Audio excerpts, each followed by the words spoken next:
नमस्ते जी सभी को नमस्ते जी। नमस्ते जी, नमस्ते जी।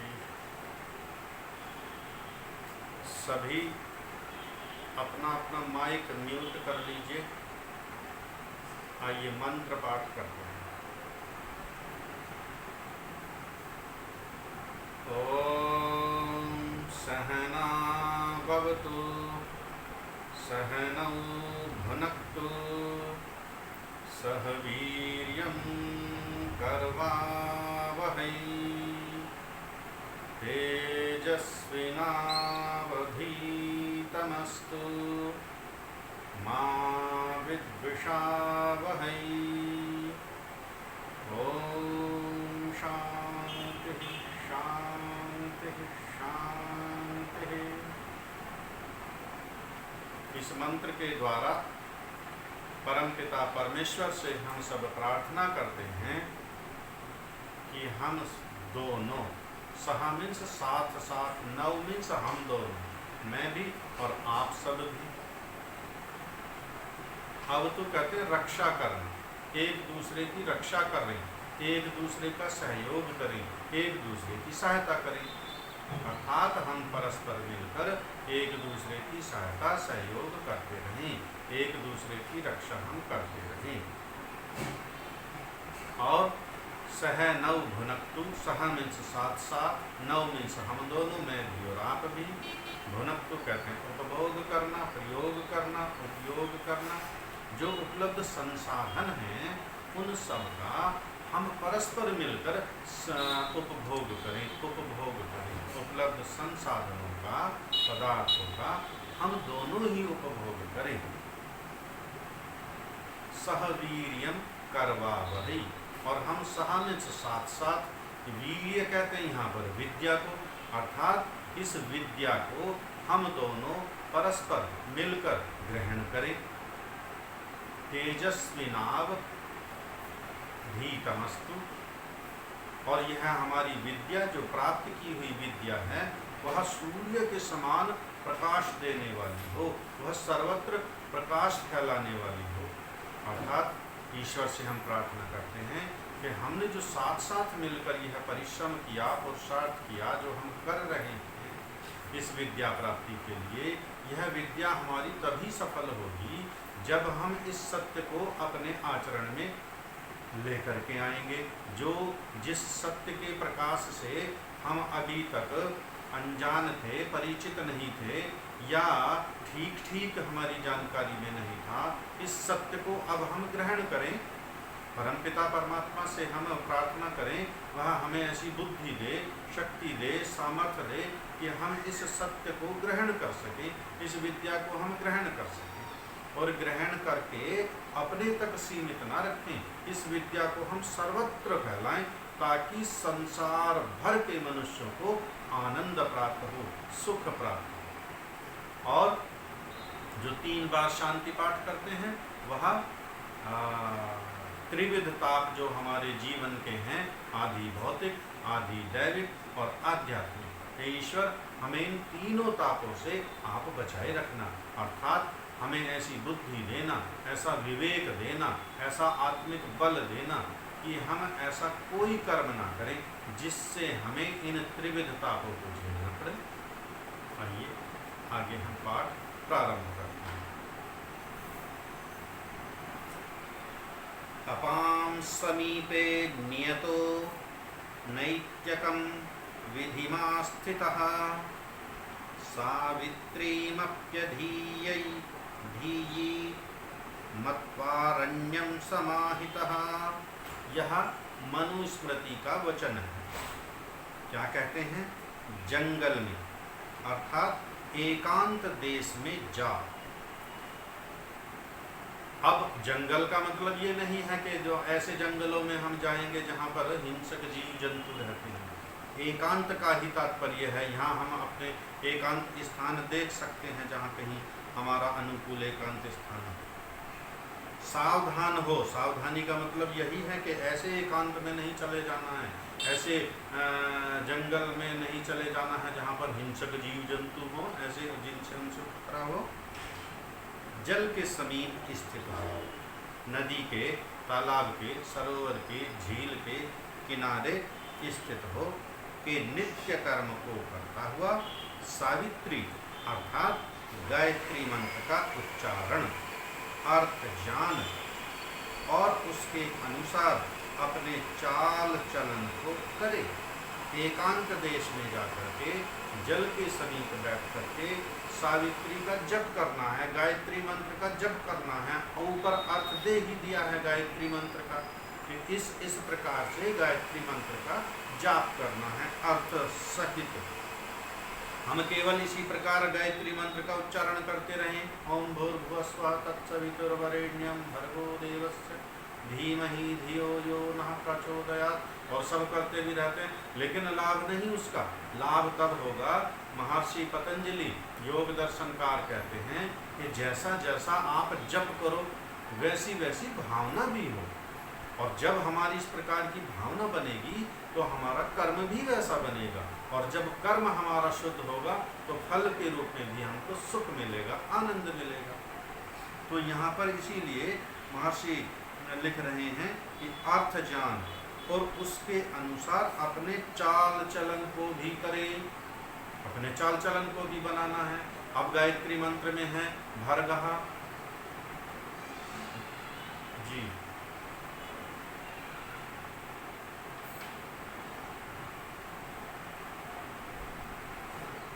अब वही तो भैया बता रहे हैं, उसी चीज को बता रहे हैं।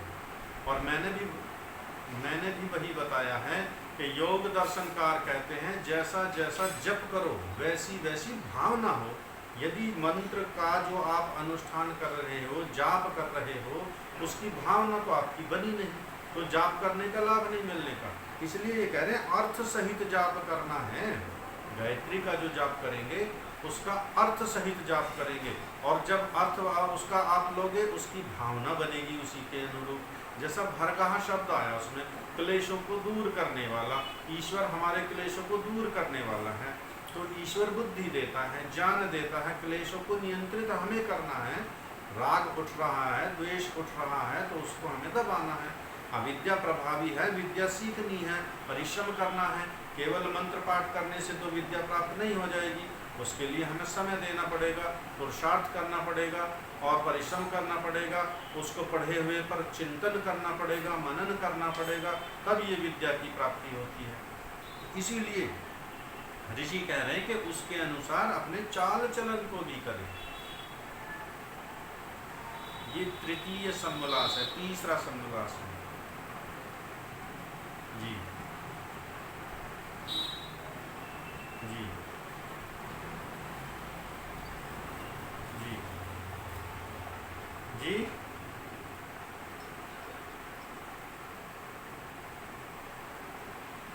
हाँ, नहीं, वो प्रार्थना के रूप में नहीं बोलेंगे, जो ऋषि ने बताया है उसी को बोलेंगे, क्योंकि जो प्रार्थना जो बनाई हुई है ना, तूने हमें उत्पन्न किया है, पालन कर रहा है तू, वह उसी को तो कह रहे हो आप।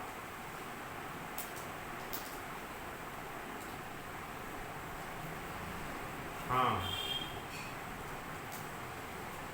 बिल्कुल, उसी के लिए तो कह रहे हैं कि अर्थ सहित, अर्थ तो आर्य भाषा में ही है, अर्थ आर्य भाषा में ही है, तो अर्थ आर्य भाषा में ही उसका हमें विचार करना है। लेकिन मंत्र को बार बार इसलिए पढ़ना है कि कहीं मंत्र में अशुद्धि ना आ जाए। हम मंत्र कह रहा है कुछ और भाव ले रहे हैं कुछ और, इसलिए पहले हमें मंत्र पढ़ना, फिर उसका मन में उसका अर्थ के अनुसार चिंतन करना और वैसा अपना व्यवहार भी बनाना। परंतु यह जाप मन से करना उत्तम है, शोर नहीं मचाना है। अच्छा, ऐसा है जो प्रारंभिक, जैसे हम जाप करते हैं, आरंभ में जब हम शुरू करते हैं तो बैठने का अभ्यास नहीं है, बोलने का जी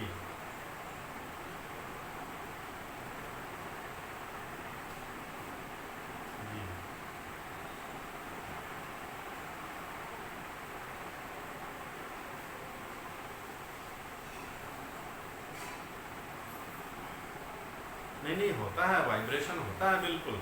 जब आप मंत्र को एकांत चित होकर के और बोल करके, जैसा आप ओम का उच्चारण करेंगे, वाइब्रेशन तो वहीं से प्रारंभ हो जाता है। जब ओम का देखिए एकांत में आप उच्चारण करके देखिए,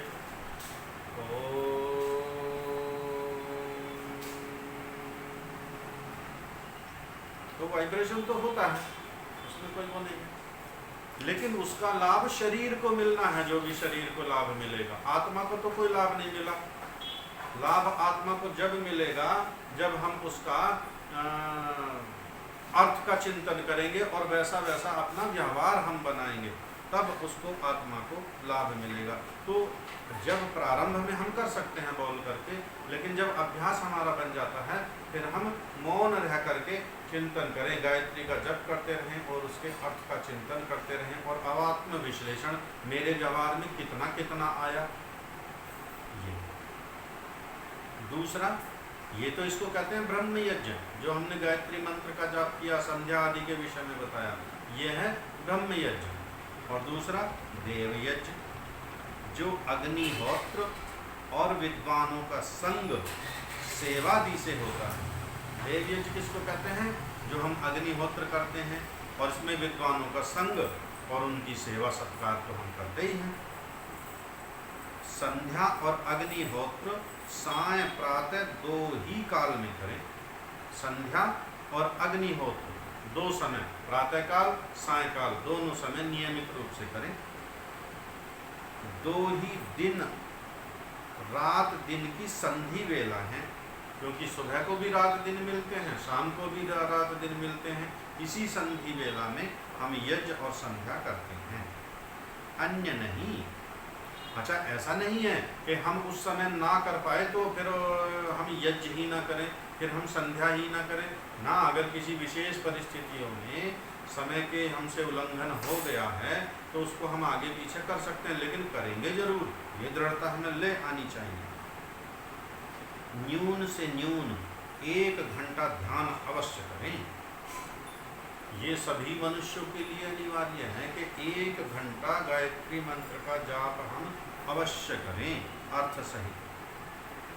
जैसे समाधिस्थ होकर योगी लोग परमात्मा का ध्यान करते हैं, वैसे ही संध्योपासन भी किया करें।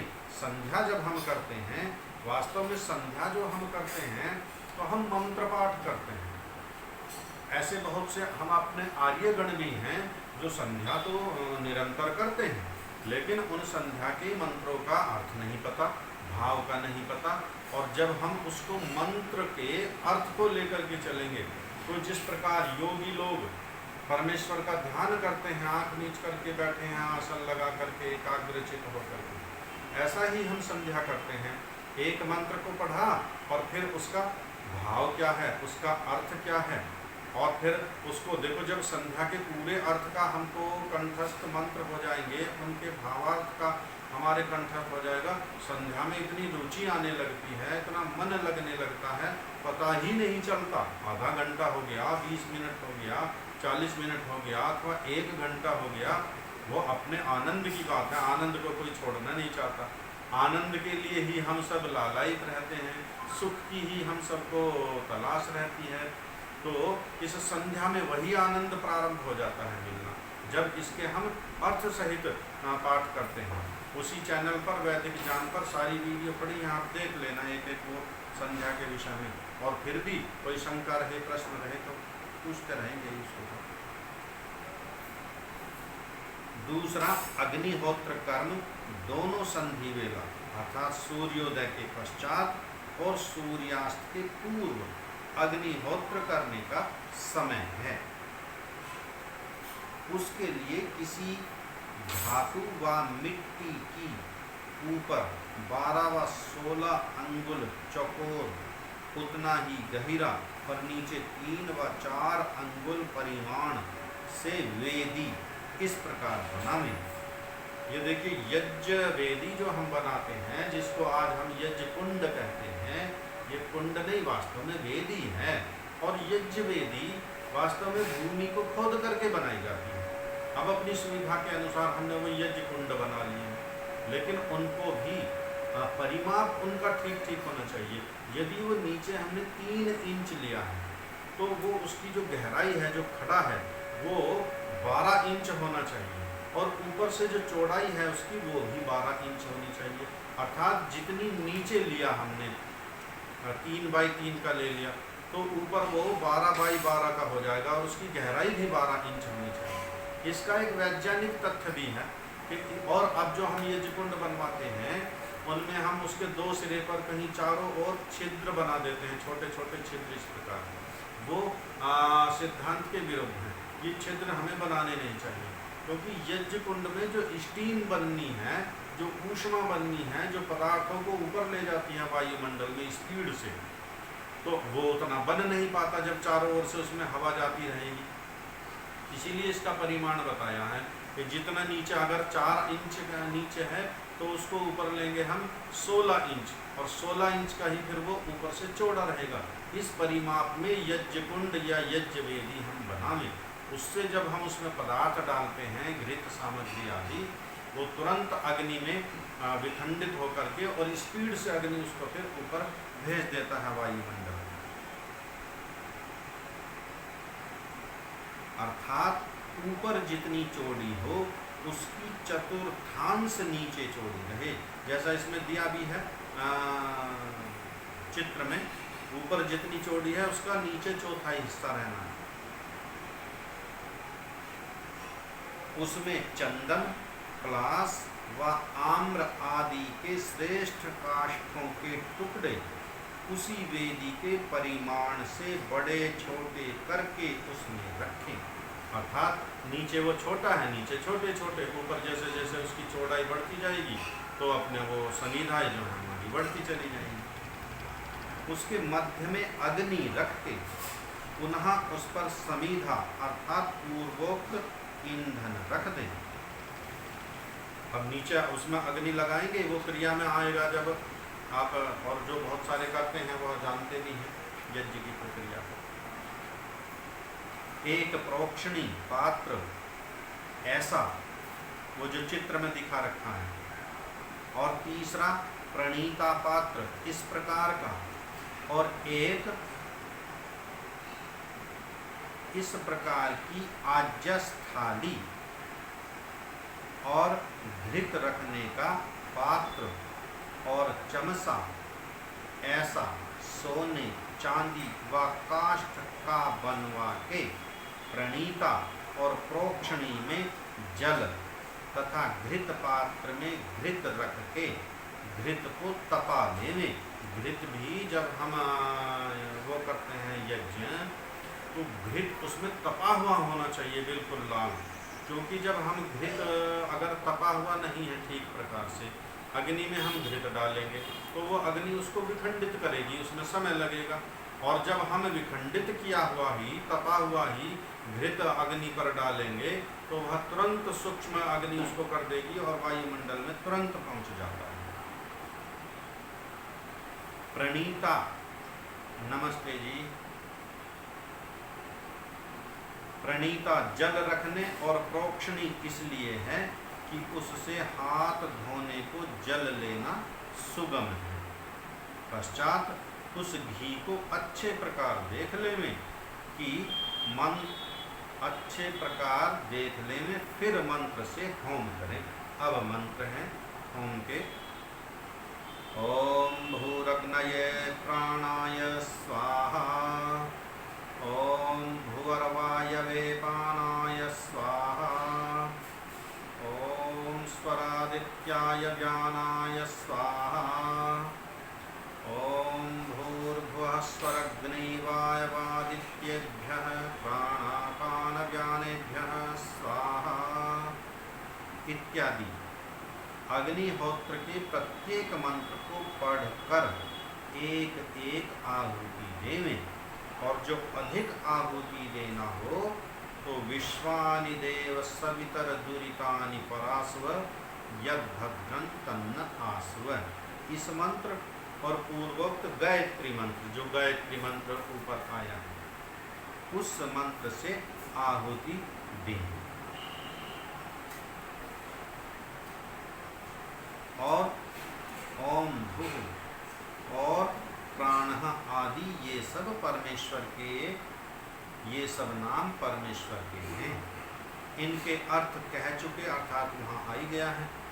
स्वाहा शब्द का अर्थ है कि जैसा ज्ञान आत्मा में हो वैसा ही जीव बोले, विपरीत नहीं। अब देखिए, यदि मंत्र का अर्थ ही ना पता होगा तो स्वाहा कहने का लाभ क्या होगा? स्वाहा कहने का अर्थ है जैसा ज्ञान मेरी आत्मा में है मैं वैसा ही बोल रहा हूँ, यह मैं सत्य कह रहा हूँ। और मंत्र के अर्थ का हमें यदि ज्ञान नहीं है तो स्वाहा कहने का कोई लाभ नहीं है। जैसे परमेश्वर ने सब प्राणियों के सुख के अर्थ इस जगत के पदार्थ रचे हैं, वैसे मनुष्यों को भी परोपकार करना चाहिए। परमेश्वर ने जितने भी पदार्थ रचे हैं संसार में, ब्रह्मांड में, सबके सुख के लिए रचे हैं।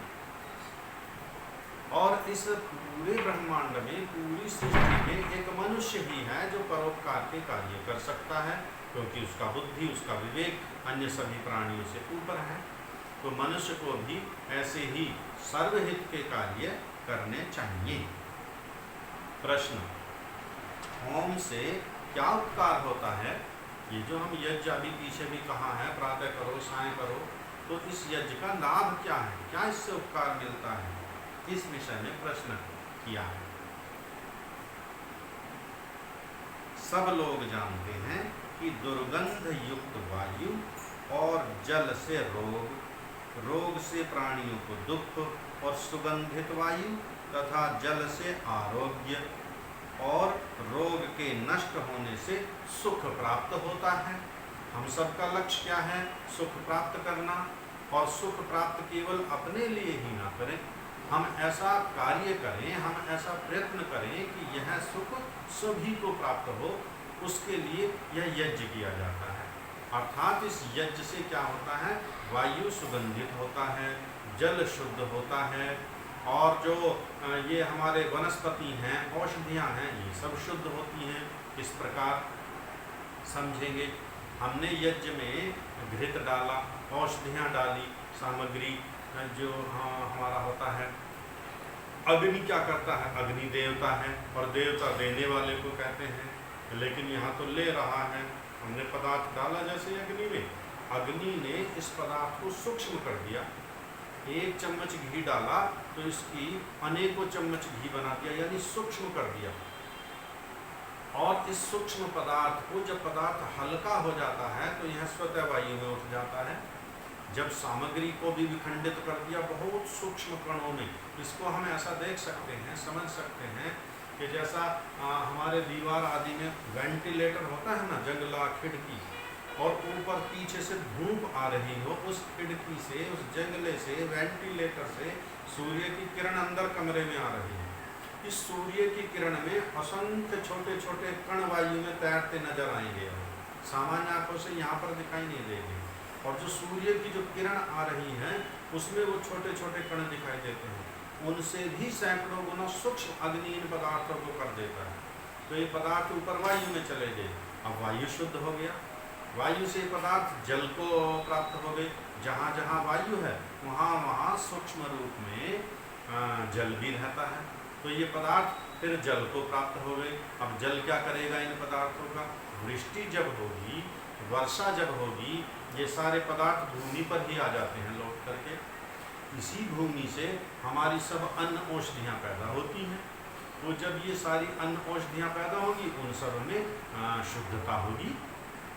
आज हमारे यहाँ यज्ञ होते नहीं तो वायुमंडल दूषित है, वायु दूषित है, पर्यावरण दूषित है, खाना पाना की जो ये खाने पीने की जितनी वस्तुएं हैं सारी दूषित हैं।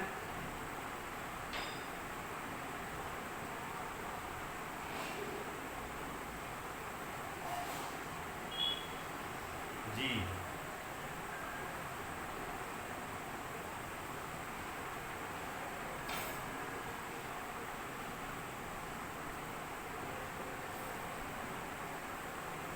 नहीं, प्रचंड अग्नि होनी चाहिए। अग्नि जितनी तेज प्रचंड होगी उतना बढ़िया होगा। देखो मंत्र जब पढ़ते हैं ना, यज्ञ के मंत्र, यज्ञ करते हो आप? दैनिक करते हो? कभी कभी करते हो?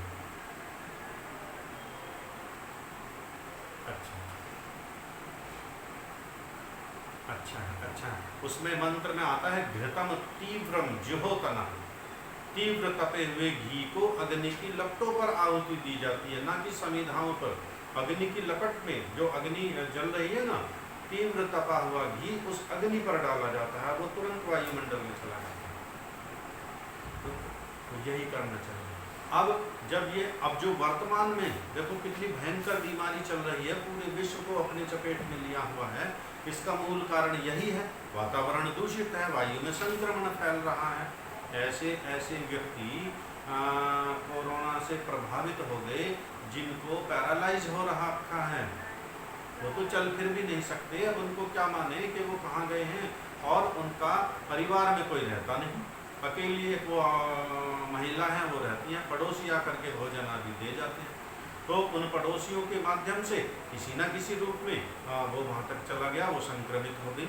वायुमंडल में भी जो है संक्रमण फैला है। और जब हमारा वायु शुद्ध होगा, जल शुद्ध होगा, अन्न औषधियाँ शुद्ध होंगी, तो आरोग्य बढ़ेगा, कोई रोगी नहीं होगा, सब स्वस्थ होंगे, सब स्वस्थ होंगे, सब सुखी होंगे। सुख प्राप्त करना ही तो हमारा लक्ष्य है। इस प्रकार हम परोपकार कर सकते हैं।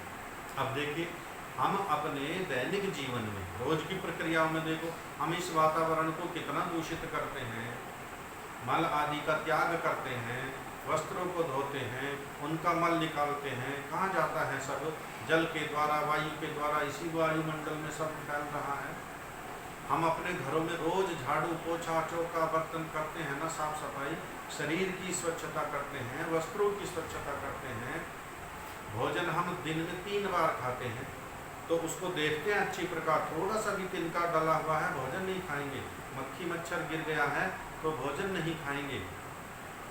पानी पीते हैं, जल में कोई तिनका है, कोई मक्खी मच्छर है, पानी हम पिएंगे नहीं, ये तो दूषित है, अलग रखो। लेकिन पानी अब गर्मियां हैं तो हम कितना पीते हैं, दिन में 10 बार 20 बार 30 बार, लिमिट है सबकी। लेकिन ये वायु, इस वायु का सेवन कितना करते हैं, 1 मिनट में कई बार श्वास लेते हैं, ये सब हमारे अंदर जाता है। यदि वायु दूषित होगा तो रोग तो बढ़ेगा, और वायु शुद्ध होगा तो आरोग्य बढ़ेगा, फिर बीमारी नहीं होगी। अगला प्रश्न, चंदन आदि घिस के किसी को लगावे व घृतादि खाने को देवे तो बड़ा उपकार हो।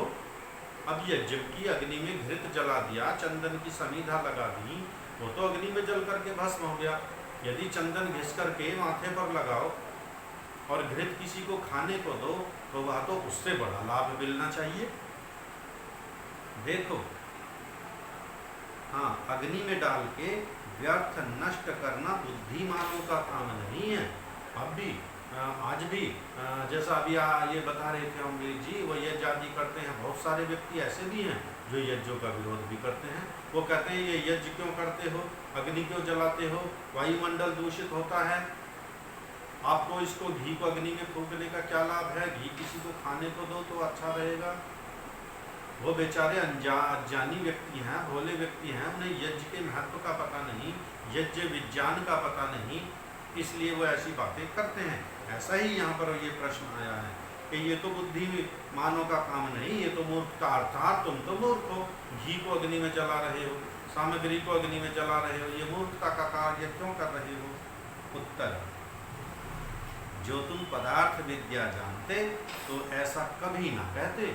ऋषि उत्तर दे रहे कि यदि तुम पदार्थ विद्या जानते, अर्थात पदार्थ का गुण क्या है, उसका स्वरूप स्वभाव कैसे कैसे बदलता है, कैसे अग्नि में जाकर पदार्थ सूक्ष्म हो जाता है, फिर वायु में जाता है, फिर जल में जाता है, फिर वो पृथ्वी पर आकर क्या क्या गुण उसके औषधियों में, अन्नों में जाते हैं, ये सब पदार्थ विद्या का ज्ञान यदि जानने वाला होगा फिर वह ऐसी बातें मूर्खतापूर्ण नहीं करेगा, क्योंकि किसी द्रव्य का अभाव नहीं होता, ऐसा कोई पदार्थ नहीं जो नष्ट हो जाता है। देखो, जहाँ होम होता है वहाँ से दूर देश में स्थित पुरुष की नासिका से सुगंध का ग्रहण होता है, अर्थात यज्ञ हम यहाँ पर बैठ करके कर रहे हैं, और वहाँ से 100 मीटर 200 मीटर 300 मीटर दूर भी जब वायु के द्वारा वह सुगंधी वहाँ तक पहुँचेगी तो वह सुगंधी नासिका के द्वारा उसके शरीर में घृत भी जाएगा, औषधियाँ भी जाएंगी, जो भी साकल्य पदार्थ हमने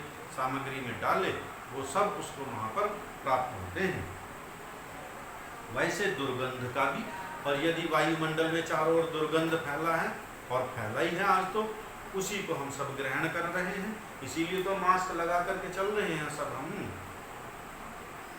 इतने ही से समझ लो कि अग्नि में डाला हुआ पदार्थ सूक्ष्म होके फैल के वायु के साथ दूर देश में जाकर दुर्गंध की निवृत्ति करता है। तो वायु में जो पदार्थ ये हमारे जाते हैं तो वो दूर दूर तक वायुमंडल को शुद्ध कर देते हैं। और हम यज्ञ प्रार्थना में बाद में प्रार्थना करते नहीं है, वायु जल सर्वत्र हो शुभ गंध को धारण की। संसार भर का उपकार तभी तो होगा जब चाहूं और वायु शुद्ध होगा। जब सब अपने अपने घरों में दैनिक यज्ञ करेंगे तो सबके घरों से सुगंधी ही निकलेगी, वायुमंडल में पूरे में सुगंधी फैल जाएगी, सर्वत्र रोग नाश हो जाएंगे। प्रश्न, जब ऐसा ही है तो केसर, कस्तूरी, सुगंधित पुष्प और अतर आदि के घर में रखने से सुगंधित वायु होकर सुखकारक होगा। अब जलाने का क्या लाभ है? ये जो केसर हैं, कस्तूरी हैं, सुगंधित पुष्प हैं, अतर जो इतर हम कहते हैं सेंट आदि, घर में रखो उससे सुगंधित ही रहेगा। उत्तर, उस सुगंध का वह सामर्थ्य नहीं है कि गृहस्थ वायु को बाहर निकालकर शुद्ध वायु को प्रवेश करा सके। ये जो पदार्थ हमने रख लिए घर में, सुगंधी तो होती है, उनसे भी आती है, लेकिन बहुत कम आती है। इतनी सुगंधी नहीं आती कि वो जो घर का दुर्गंध युक्त वायु है उसको वो बाहर निकाल सके। और जब ये वायु बाहर निकल जाएगी तो फ्रेश वायु अपने आप आ जाएगी, क्योंकि वायु का एक गुण है कि जब वो गर्म वायु होता है ना तो वो हल्का हो जाता है, हल्का होकर के वो फैल जाता है। और जब यहाँ पर वो फैलेगा तो जो दुर्गंध युक्त वायु है घर में हमारे, वो सब बाहर हो जाएगा और नई ताजी हवा घर में प्रवेश करेगी। यह सामर्थ्य उन पदार्थों में नहीं, क्योंकि उसमें भेदक शक्ति नहीं है और अग्नि का ही सामर्थ्य है। जी जी, धन्यवाद। अग्नि का ही सामर्थ्य है कि उस वायु और दुर्गंध युक्त पदार्थों को छिन्न भिन्न और हल्का करके बाहर निकालकर पवित्र वायु को प्रवेश करावे।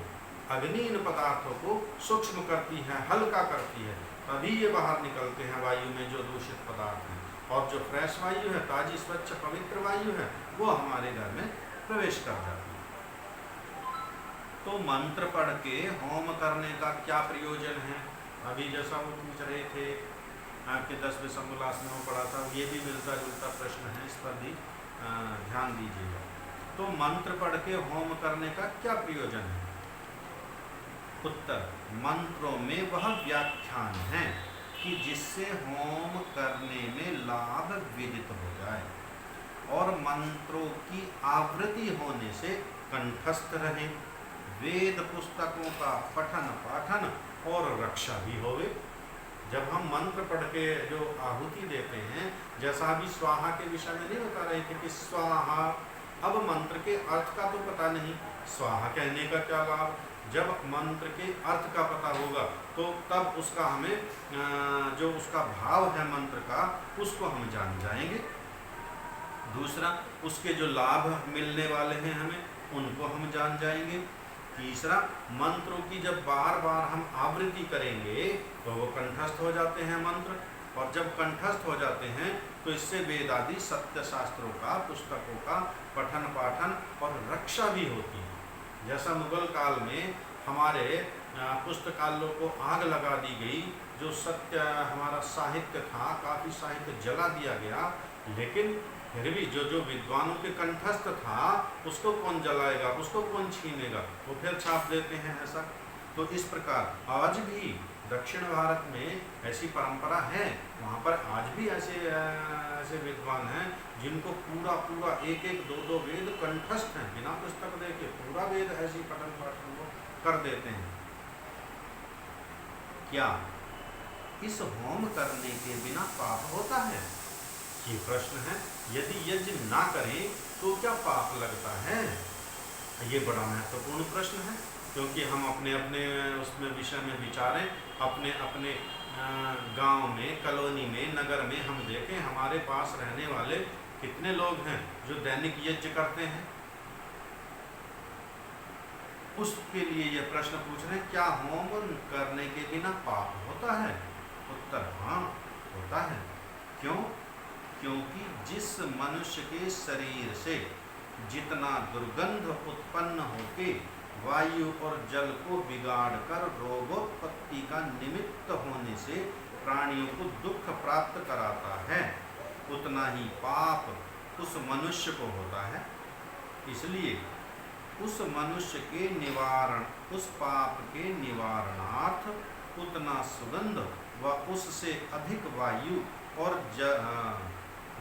जल में फैलाना चाहिए।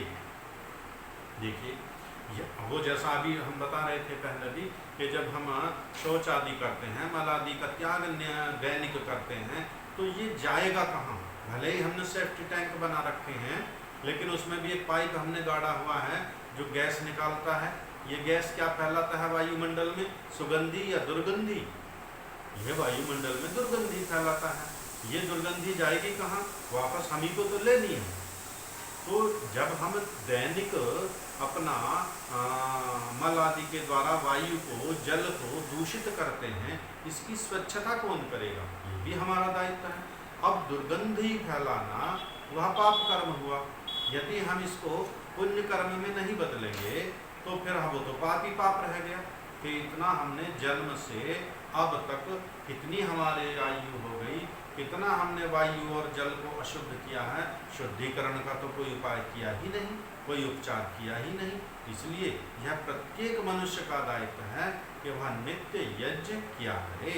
यह ईश्वर की आज्ञा है, यह ऋषियों का मत है। और जब हम दैनिक यज्ञ करेंगे तो उतना उतना वायु जल अपने अपने हिस्से का मैं साफ करूं, अपने अपने हिस्से का आप साफ करो, सबको लाभ ही लाभ होगा। और खिलाने पिलाने से उसी एक व्यक्ति को विशेष सुख होता है। एक व्यक्ति को हमने घी दे दिया 10 ग्राम 20 ग्राम, वो तो उसने खा लिया, उसी को लाभ मिला। लेकिन उसी 20 ग्राम 10 ग्राम 100 ग्राम 50 ग्राम घृत को यदि हमने अग्नि में होम के साथ में डाला तो अग्नि उसको सूक्ष्म करके पूरे वायुमंडल में फैलाएगा, और जहाँ जहाँ तक यह सुगंधित वायुमंडल जाएगा उन व्यक्तियों को लाभ मिलेगा। और केवल व्यक्ति नहीं, प्राणी मात्र को लाभ मिलता है, पशुओं को, पक्षियों को, जीव जंतुओं को, सभी को। जितना घृत और सुगंधादि पदार्थ एक मनुष्य खाता है, उतने द्रव्य के होम से लाखों मनुष्यों का उपकार होता है। देखो, मनुष्य खाएगा एक अकेला और यज्ञ करेगा तो लाखों व्यक्तियों तक यह पहुंच जाता है, उन सबको लाभ मिलता है। परंतु जो मनुष्य लोग घृतादि उत्तम पदार्थ न खावें तो उनके शरीर और आत्मा के बल की उन्नति ना हो सके। इससे अच्छे पदार्थ खिलाना पिलाना भी चाहिए, परंतु उससे होम अधिक करना उचित है, इसलिए होम करना आवश्यक है। प्रश्न: प्रत्येक मनुष्य कितनी आहुति करे और एक एक आहुति का कितना परिमाण हो? यह भी महत्वपूर्ण प्रश्न है। चलो मान ली, सारे तर्क आपके मान लिए, अब तो शास्त्र को हम जान गए, सिद्धांत को हम जान गए, अब तो हम दैनिक यज्ञ करेंगे ही। अब यज्ञ करेंगे तो इसका ये भी बता दीजिए कि आहुति कितनी करनी है, एक आहुति में कितना घृत डालना है, कितनी सामग्री डालनी है। प्रत्येक मनुष्य को 16-16 आहुति और 6-6 मासे घृतादि एक एक आहुति का परिमाण न्यून से न्यून, इससे कम नहीं होना चाहिए। अधिक तो हम कर सकते हैं लेकिन इससे कम नहीं। 16-16 आहुति, ये जो हम दैनिक यज्ञ करते हैं उसमें 16 आहुतियाँ होती हैं। 16 आहुतियाँ सुबह को, 16 आहुतियाँ शाम को। और जो इससे अधिक करें तो बहुत अच्छा, 16 से भी आप अधिक करना चाहते हो, बहुत अच्छा। बड़े बड़े यज्ञ भी करते हैं लोग, वेद पारायण यज्ञ करते हैं लोग, उसमें हजारों आहुतियाँ होती हैं। इसलिए आर्यवीर शिरोमणि महाशय ऋषि, महाशय होता है जिनका आशय, जी जी सचिन जी, जिनका आशय महान होता है। अच्छा, माँ से तो ये है, आप इसको ग्राम मान सकते हो, ये प्राचीन भारतीय माप है, तोले, तोला, मासा, ये इनमें तोलते थे। रत्ती, ये जो स्वर्णकार हैं वो आपको अच्छा समझा देंगे इस तौल को, या जो बुजुर्ग व्यक्ति हैं हमारे वो बता देंगे। अच्छा, ये विनय अग्रवाल जी से पूछ लेना, वो बता देंगे। तो ये तोल है, हाँ हाँ वो बता देंगे, बिल्कुल बुजुर्ग सब जानते हैं। जी जी, वो उनको सब, जी हाँ जी, ये तोल है, माप तोल है। महाशय का अर्थ होता है जिसका अर्थ महान हो, जिसका आशय महान हो। जैसे गांव में, नगर में किसी व्यक्ति को कहते हैं ना, महाशय जी सुनना जरा, महाशय जी सुनना जरा। महाशय जिसका आशय महान हो, अर्थात उसका लक्ष्य मोक्षगामी हो, और ये मोक्ष मैं अपने लिए नहीं चाहता, सबके लिए चाहता हूँ, वो और भी उसका महान आशय है। तो वैसा वैसा मैं कर्म करूँ, वैसी वैसी विद्या का प्रचार प्रसार करूँ, ताकि सभी सुखी हों, सभी आनंद में रहें। जी हाँ बिल्कुल, उनका भी आशय महान था। देखो, वो भी करोड़ों करोड़ों रुपए के प्रतिवर्ष दान देते थे गुरुकुलों में, अनाथालयों में, अब कार्यक्रमों के उसमें संचालन में, और वेद विद्या के प्रचार प्रसार में काफी धन देते थे। तो वो वास्तव में वहां से तो थे। हालांकि लोकाचार में जो हम महाशय कहते हैं ना, वो एक उपाधि पदवी मान करके नाम लेते हैं, लेकिन इसका जो वास्तविक अर्थ है वो ये है जिसका आशय, लक्ष्य, उद्देश्य महान हो, उसको महाशय जी कहते हैं। नहीं, यश नहीं, वो तो यशस्वी होगा जी, जिसका लक्ष्य, उद्देश्य।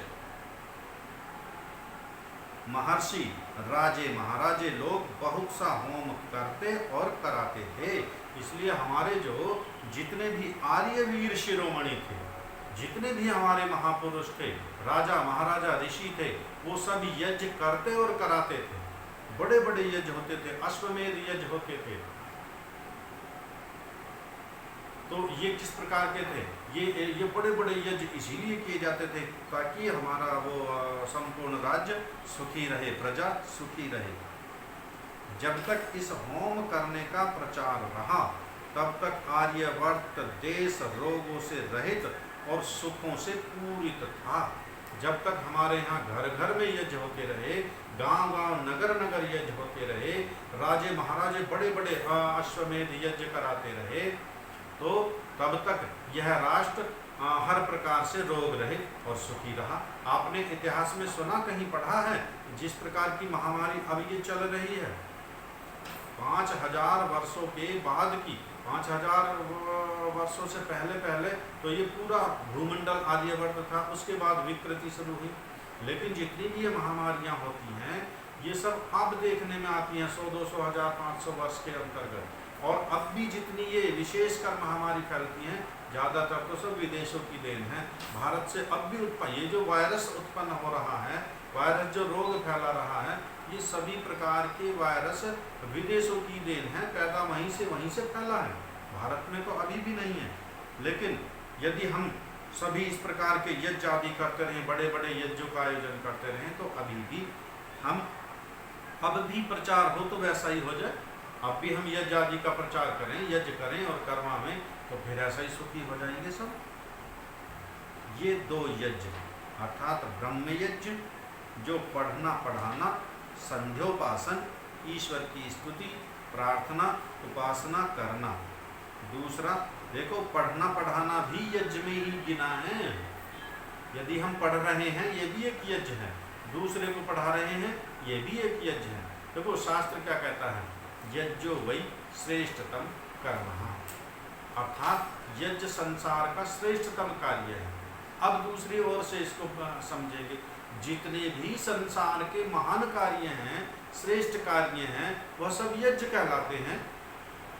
आप वृद्धों की सेवा कर रहे हो, यह एक यज्ञ है। आप पठन पाठन का कार्य कर रहे हो, यह भी एक यज्ञ है। आप सेवा परोपकार का कार्य कर रहे हो, राष्ट्र समाज का कार्य कर रहे हो, यह भी एक यज्ञ है। नमस्ते जी।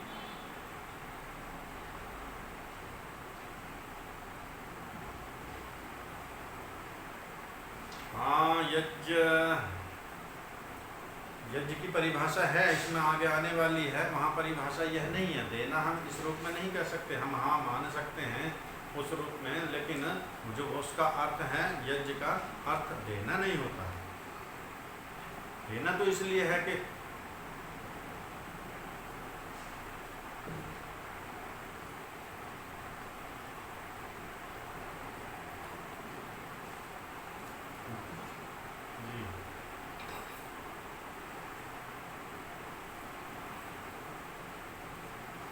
नहीं, एक्यूरेट तो ऋषि ने ही बता रखा है और उसी को हम मानेंगे जी। वो लौकिक व्यवहार में समझाने के लिए उन्होंने बता दिया है। जैसे हम विद्या पढ़ा रहे हैं तो दे रहे हैं, लेकिन अब अग्निहोत्र कर रहे हो आप, तो क्या दे रहे हो? ये वो लौकिक व्यवहार के लिए समझाने के लिए हम क्या देते हैं कि जैसे अब सेवा उपकार करना है, समय देना है, धन देना है, बुद्धि बल देना है, उस रूप में हम ऐसा कह सकते हैं। ये दो यज्ञ अर्थात ब्रह्म यज्ञ, जो पढ़ना पढ़ाना, संध्योपासन, ईश्वर की स्तुति, प्रार्थना, उपासना करना। दूसरा देव यज्ञ, जो अग्निहोत्र से लेके अश्वमेध पर्यंत यज्ञ और विद्वानों की सेवा संग करना। परंतु ब्रह्मचर्य में केवल ब्रह्म यज्ञ और अग्निहोत्र का ही करना होता है। ये जो दो यज्ञ हैं, ये ब्रह्मचारियों के लिए हैं, क्योंकि ये शिक्षा किसकी चल रही है? बच्चों की। जब वो 9वें वर्ष में गुरुकुल में चला गया, उसको फिर संध्योपासना सिखाई, फिर उसको ईश्वर की गायत्री मंत्र की व्याख्या कराई, वो उसका जाप करना सिखाया, फिर यज्ञ करना सिखाया। दो यज्ञ होते हैं ब्रह्मचर्य आश्रम के लिए। इसके आगे के जो यज्ञ, जो दैनिक यज्ञ होते हैं हमारे लिए सभी के, वो पंच महायज्ञ हैं। हाँ जी, पंच महायज्ञ। लेकिन ये जो ब्रह्मचारी हैं उनके लिए ये दो यज्ञ हैं। ब्राह्मणस्त्रयाणां वर्णनामुपनयनं कर्तुमर्हतिः राजन्यो दूयस्य वैश्यौ वैश्यस्यैवैति शूद्रमपि कुलुगुणसम्पन्नं मन्त्रवर्ज्यमनुपनीतमध्यपयेदीत्ययेके। यह सुश्रुत के सूत्र स्थान के दूसरे अध्याय का वचन है।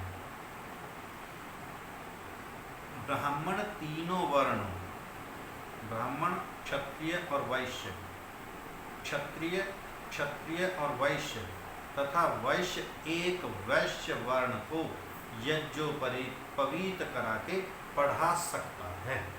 देखो पठन पाठन में भी क्या बताया है। जो ब्राह्मण है, ब्राह्मण कहते ही उसको है जो पठन पाठन का कार्य करता है, यज्ञ करने कराने का कार्य करता है, अर्थात जिसकी विद्या सर्वोच्च होती है, जो कर्म से है। यहाँ पर ये सब कुछ जन्मना वाली बात यहाँ नहीं है। शास्त्र में कर्म के आधार से सारा। तो ब्राह्मण तीनों वर्णों को पढ़ा सकता है, ब्राह्मण को भी पढ़ा सकता है, क्षत्रिय को भी पढ़ा सकता है और वैश्य को भी पढ़ा सकता है। और जो क्षत्रिय है वो क्षत्रिय को और वैश्य को पढ़ा सकता है, और जो वैश्य है वो वैश्य को ही पढ़ा सकता है, अन्यों को नहीं। क्यों? अब यहाँ पर प्रश्न होता है क्यों? क्योंकि ये जो वर्ण व्यवस्था है यह विद्या के आधार से है। जिसकी जितनी विद्या उसका वैसा वर्ण। अब ब्राह्मण की विद्या सर्वोच्च है तो वो तो सबको पढ़ा सकता है, ब्राह्मण को भी पढ़ा सकता है, क्षत्रिय को भी और वैश्य को भी। और क्षत्रिय की विद्या ब्राह्मण से निम्न होती है, इसलिए क्षत्रिय ब्राह्मण को तो नहीं पढ़ा सकता, क्योंकि उसके पास तो उससे ज़्यादा विद्या है। तो क्षत्रिय क्षत्रिय को पढ़ाइए, अपने से जो नीचा वर्ण है वैश्य उनको पढ़ा सकता है, और वैश्य वैश्य को पढ़ा सकता है इस रूप में। और जो कुलीन शुभ गुण शुभ लक्षण युक्त शूद्र हो तो उसको मंत्र संहिता छोड़ के सब शास्त्र पढ़ावे। जो शुभ गुण युक्त शूद्र हो उसको मंत्र संहिता, अर्थात मंत्र संहिता कहते हैं वेद को, वेद छोड़ करके बाकी सब शास्त्र पढ़ावे। आजकल भी लोकाचार में भी ऐसा ही है, और हजारों वर्षों से ऐसी वेद विरुद्ध मान्यताएं चलती रही कि शूद्रों को, स्त्रियों को वेद पढ़ने का अधिकार नहीं। आज भी ऐसे धर्माचार्य हैं जो ये कहते हैं गायत्री मंत्र महिला को नहीं पढ़ाना चाहिए, महिला को बोलने का अधिकार नहीं गायत्री मंत्र। ऐसा यहाँ पर भी लिखा है, इसको विशेष समझना है। मंत्र संहिता छोड़ के सब शास्त्र पढ़ावे। शूद्र पढ़े परंतु उसका उपनयन ना करे। शूद्र को पढ़ा तो दो, लेकिन यज्ञोपवीत मत दो शूद्र को। यह मत अनेक आचार्यों का है। यह मत किसका है? अनेक आचार्यों का। ये ऋषि दयानंद का मत नहीं है, ये हमारे ब्रह्मा से जैमिनी और दयानंद पर्यंत ऋषियों का मत नहीं है, ये बाद के आचार्यों के मत हैं। ऐसे पश्चात 5वें व 8वें वर्ष के लड़कों को लड़कों की पाठशाला में और लड़कियों की पाठशाला में जाएं और निम्नलिखित नियम पूर्वक अध्ययन प्रारंभ करें। जब 8 वर्ष की आयु हो जाती है उसके बाद लड़कों को लड़कों के गुरुकुल में और लड़कियों को जी जी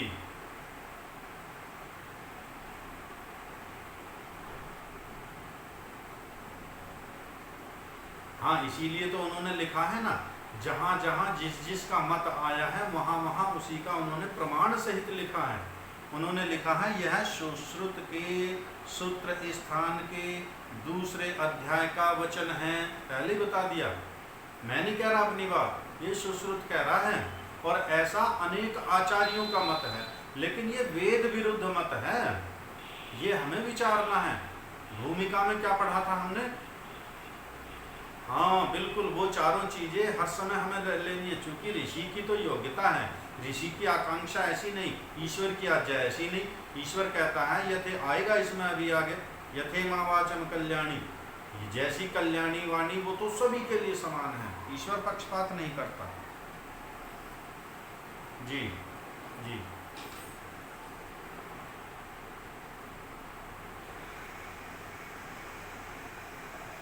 हाँ जी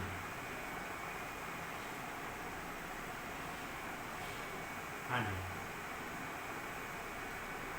वास्तव में यहाँ पर ये ऋषि दयानंद ने मना नहीं किया है, ये उन्हीं आचार्यों के मत का उन्होंने वर्णन किया है। जब गुरुकुल में जाता है ना बच्चा, बच्चे का तो कोई वर्ण नहीं होता, वर्ण तो गुरुकुल में जब जाएगा, जब विद्या पूरी हो जाएगी तभी तो छटेगा। अभी एडमिशन लिया बच्चे ने, अभी थोड़े बता देंगे कौन फर्स्ट है, कौन थर्ड, कौन सेकंड, कौन फेल, कौन पास। 1 वर्ष पढ़ेंगे, तब परीक्षा फल आएगा, तब घोषणा होगी। तो वहां से वर्ण उत्पन्न होता है, गुरुकुल से विद्या के आधार पर वर्ण दिया जाता है।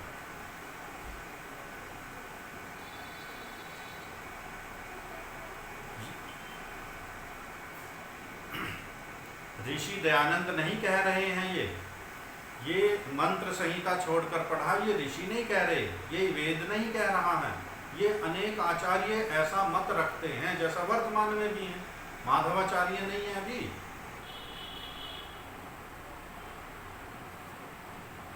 जी नहीं, पौराणिक मत का नहीं है, पौराणिक मत का नहीं है, सुश्रुत तो आर्यों का ही है, पुराना प्राचीन ग्रंथ है। षट, हाँ हाँ हाँ बिल्कुल, ऐसा कर सकते, सबको देना है योग्यता के आधार से। षट त्रिंशा आजी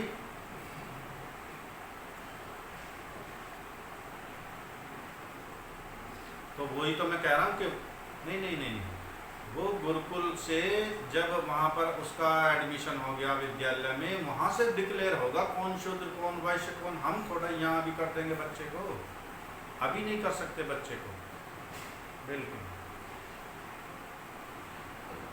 वहाँ ही से वो निर्धारित होगा। जी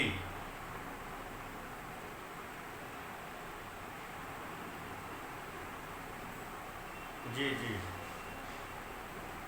बिल्कुल बिल्कुल जी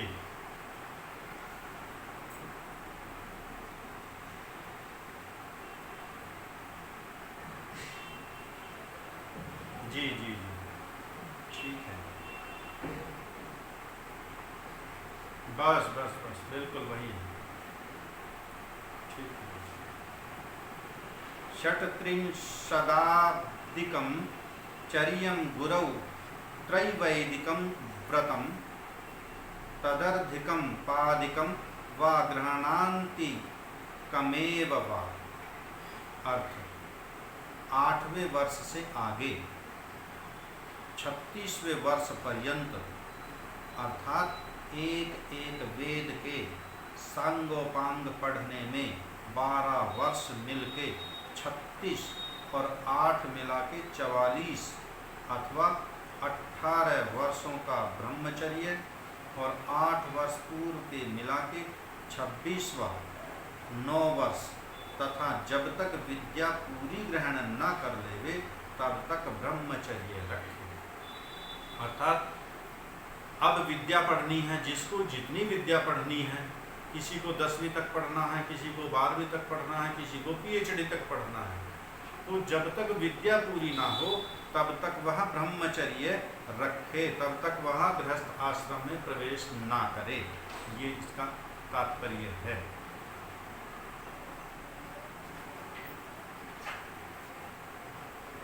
पुरुषो वाव यज्ञस्तस्य यानी 24 वर्षाणी। काफी लंबा संस्कृत है, इसकी हिंदी ले लेते हैं। ब्रह्मचर्य 3 प्रकार का होता है। कनिष्ठ, जो पुरुष अंतर समय देह और पुरी अर्थात देह में शयन करने वाला जीवात्मा। यज्ञ अर्थात अतीव शुभ गुणों से संगत और सत कर्तव्य है। इसको अवश्य है कि 24 वर्ष पर्यंत जितेंद्रिय अर्थात ब्रह्मचारी रहकर वेदादि विद्या और सुशिक्षा ग्रहण करे और विवाह करके भी लंपटता न करे, तो उसके शरीर में प्राण बलवान होकर सब शुभ गुणों के वास कराने वाले होते हैं। यह है कनिष्ठ ब्रह्मचर्य, जो 24 वर्ष पर्यंत होता है।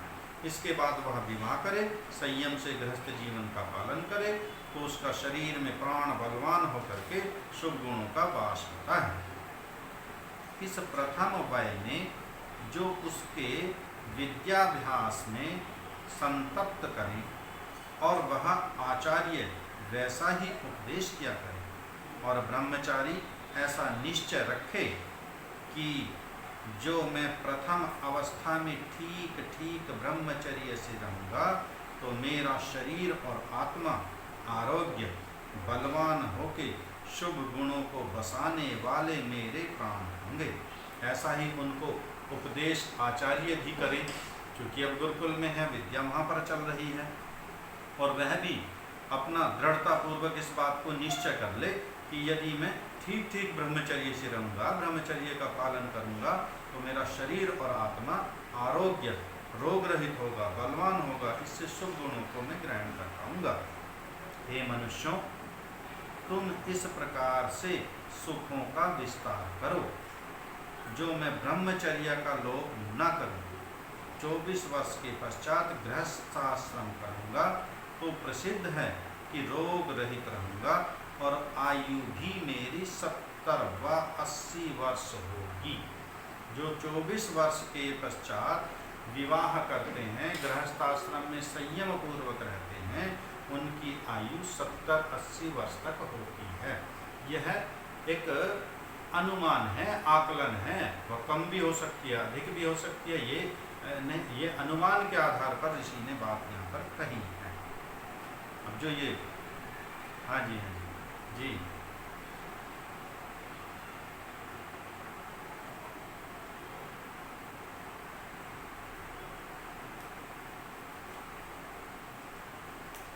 जी